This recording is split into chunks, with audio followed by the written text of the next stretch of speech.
বাস্তবে আমরা তাদের মাধ্যমে কিছুই পাই নাই, বরঞ্চ আমরা পেয়েছি এই ছোট্ট একটা সুন্দর বাংলাদেশ।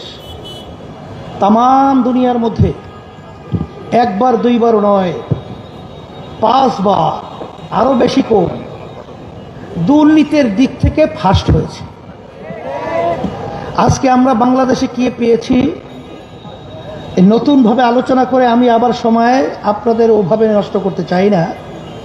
আমাদের সামনে পরিষ্কার, রাস্তায় নামলে খুন, আর অনেক সময় বাড়িতে থাকলেও গুম।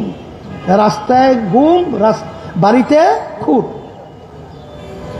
বিভিন্ন পর্যায়ে এই 16-17 বছরে প্রায় 625 জনের মতো মানুষ গুম হয়েছে। খুনের তো আর কোনো শেষ নাই। আর এই বাংলাদেশের মধ্যে আজকে আমরা বারবার বলছি স্বাধীনতা আবার দ্বিতীয়বার আমরা অর্জন করেছি। এখন অনেকে প্রশ্ন করতে পারেন যে আমরা তো 53 বছর আগে দেশ স্বাধীন করেছিলাম, আবার নতুনভাবে স্বাধীনতা কি? আসলে বাস্তবতা হলো এই যে আসলে আমরা স্বাধীন দেশে বসবাস করেছি ঠিক, কিন্তু আমরা বাংলাদেশের মানুষ স্বাধীন ছিলাম না।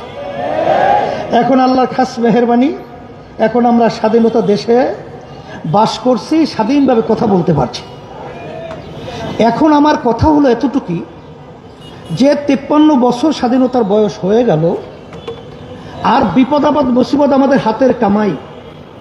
আমরা যেন সামনে আবার আমাদের ভুল সিদ্ধান্তের মাধ্যমে আমরা যেন আবার এই সুন্দর দেশটাকে আবার এরকম পরাধীনতা এবং খুনি এবং চাঁদাবাজ সন্ত্রাসীদের হাতে আবার যেন আমাদের দেশটাকে তুলে না দেয়, এই কথা স্মরণ করে দেওয়ার জন্যই মূলত আমি প্রথমে আপনাদের সামনে কথাগুলো বলছি। আর সাথে সাথে আমি ছাত্র আন্দোলনকে বলবো যে আলহামদুলিল্লাহ, শুকরিয়া আদায় করছি যে তোমাদের কার্যক্রম যখন এই দেশ দ্বিতীয়বার 5ই আগস্ট স্বাধীন হলো, তখন বিভিন্ন রাজনৈতিক দলের সহযোগী সংগঠন ছাত্ররা বিভিন্ন পর্যায়ে আমরা দেখেছি, তখন তাদের নিজের স্বার্থের জন্য তারা বিভিন্ন দেশকে সুন্দর পরিচালনা এবং শত শত হাজার মানুষ, অনেক মায়ের কোল খালি হলো, অনেক সন্তান বাপ হারা হলো, সন্তান হারা। মা যখন বলতেছিল কয়েকদিন পর্যন্ত আমার সন্তান আমাকে মা বলে ডাকছে না, সেই কথা ভুলে গিয়ে ওই স্বার্থান্বেষী মহল এই বাংলাদেশের বিভিন্ন পয়েন্টে চাঁদাবাজি, সন্ত্রাসী, জায়গা দখল, বিভিন্ন পর্যায়ে অশান্তি করে তুলে বাংলাদেশকে অস্থিতিশীল করার চেষ্টা করেছে। সে সময় আমি তোমাদেরকে ধন্যবাদ জানাই যে তখন তোমরা বাংলাদেশের সংখ্যালঘু এবং অন্যান্য যারা নাকি বাংলাদেশে অন্যান্য ধর্ম অবলম্বী রয়েছে, তাদের মন্দির, তাদের গির্জা এবং তাদের জান মাল ইজ্জতের হেফাজতের জন্য তোমরা পাহারা দিয়েছ, তোমরা স্বতঃস্ফূর্ত তাদের পাশে থেকে তাদের জান মাল ইজ্জতের নিরাপত্তার দায়িত্ব পালন করেছ। শুধু তাই না, আমরা দেখেছি যখন বাংলাদেশ বিভিন্ন পর্যায়ে যখন প্রশাসন তাদের দায়িত্ব থেকে অনেকটা দেশ বিভিন্ন বিশৃঙ্খলায় সময় পার করছিল, তখন তোমরা রাস্তায় নেমে তখন তোমরা মানুষের যানজট নিরসনের জন্য তোমরা সেখানে ট্রাফিকের ভূমিকা পালন করেছ। আমরা দেখেছি যখন কোনো আহত ছেলেরা কাতরাচ্ছে রাস্তায়, তখন তোমরা তাদের পাশে গিয়ে তাদের সহযোগিতায় কাজ করেছ। আমরা দেখেছি বন্যার্থ যখন নাকি ভারত থেকে পানি ছেড়ে আমাদেরকে না জানিয়ে আন্তর্জাতিক আইন লঙ্ঘন করে আমাদের দেশকে ডুবিয়ে দেওয়ার যখন ষড়যন্ত্র করেছিল, তখন তোমাদের সেখানে স্বতঃস্ফূর্ত স্বেচ্ছাসেবক এবং সাথে সাথে তাদের অন্ন বস্ত্র, তাদেরকে বিভিন্ন চিকিৎসার ব্যবস্থা তোমরা করেছ। আমরা তোমাদেরকে ধন্যবাদ জানাই। আর সাথে সাথে তোমাদেরকে আহ্বান করছি, আসো, এ দেশ যদি সুন্দর একটা সুন্দর দেশ করতে হয়, তোমরা দেখেছ ছাত্রদের সংগ্রাম এই বাংলাদেশকে জালিম সরকারকে, খুনি সরকারকে উৎখাত করার সংগ্রামে বিজয় লাভ করেছে। আমাদের এক দায়িত্বশীল বলেছিলেন যে সব রাজনৈতিক দল একত্রিত হয়েও এই সরকারের বলতে গেলে এক কণারও লড়াতে পারে নাই। কিন্তু আলহামদুলিল্লাহ, যখন ছাত্রদের আন্দোলন সংগ্রাম, যখন তোমরা ন্যায্য দাবি আদায়ের লক্ষ্যে যখন তোমরা স্বতঃস্ফূর্ত ভূমিকা পালন করেছিলে, তখন বাংলাদেশের সব শ্রেণীর মানুষ, এমনকি আপনারা দেখেছেন ইসলামী আন্দোলন বাংলাদেশ সর্বপ্রথম রাজনৈতিক ব্যানারে, অন্য কোন রাজনৈতিক দল তখন এই ছাত্রদের ন্যায্য দাবি আদায়ের লক্ষ্যে কেউ রাজপথে আসতে পারে নাই।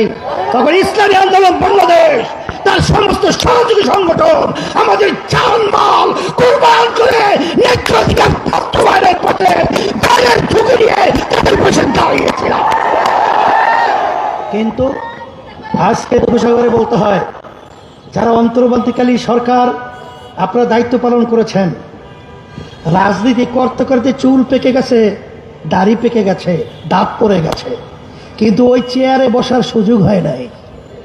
কিন্তু আজকে আল্লাহ আপনাদেরকে ওই চেয়ারে বসিয়েছেন। এ ত্যাগ শুধু আপনাদের নয়, এই ত্যাগ বাংলাদেশের প্রতিটা বাংলাদেশের জনগণের ত্যাগ রয়েছে।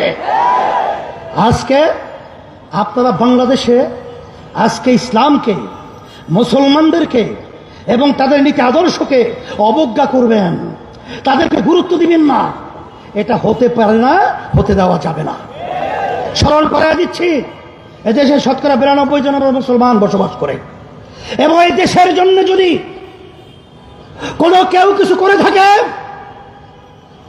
ইসলামী আন্দোলন বাংলাদেশ সেই টিপাই মুখ বাদ যখন ভারত সরকার দেওয়া ষড়যন্ত্র করেছিল, আমরা লং মার্চ করে ঢাকা থেকে লক্ষের মতো লোক নিয়ে আমরা সেই সিলেট জকিগঞ্জ পর্যন্ত পৌঁছেছিলাম। তখন আমরা অনেক দেশের দরদি দেখেছি, কিন্তু রাজপথে পাই নাই।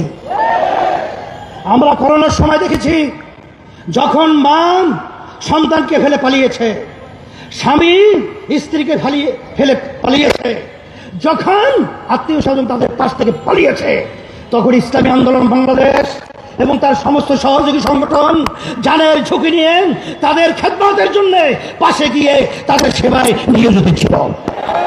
আমরা দেখেছি, যখন বাংলাদেশের মধ্যে কোনো দুর্যোগ, কত অন্যায়, যত অবিচার যখন প্রতিষ্ঠিত হয়েছে, ইসলামী আন্দোলন বাংলাদেশ এবং তার সমস্ত সহযোগী সংগঠন সর্বপ্রথম এর বিরুদ্ধে রাজপথে আমরা আওয়াজ তুলতে ভুল করি নাই। আপনারা ইসলামকে মূল্যায়ন করবেন না, গুরুত্ব দিবেন না, এটা হতে পারে না। আর শান্তি যদি আমরা চাই, একমাত্র ইসলামই হলো শান্তির প্রতীক। তার বাস্তবতা কথা আমি লম্বা করব না। আমি চরমোনা ইউনিয়নে 2003 সালে যখন চেয়ারম্যান